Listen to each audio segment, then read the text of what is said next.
şöhlesine mengzeye men senne ömrüm gördüm.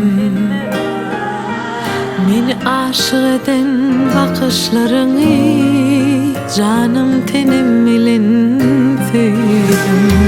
Sen etsene gözlerimin arası, gelip duralar seni göresi. Adadın yüzüm ya senin canım, sen bu dünyamın neyesi? Yüreğime kurlanan gözüm bana bakıp dur. Seyirli bir biz ömür geçip dur. Bir içini verilen havadan sevgi ödemesin ikimize de gelişip dur. Yüreğime kurlanan gözüm bana bakıp dur.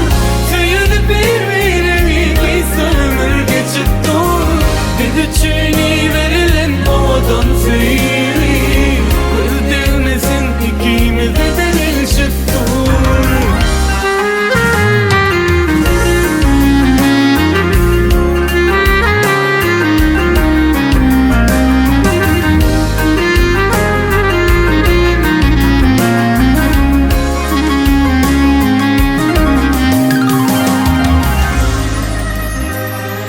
Söyleyimi günün şöhlesine mengzeye men senne ömrüm gördüm.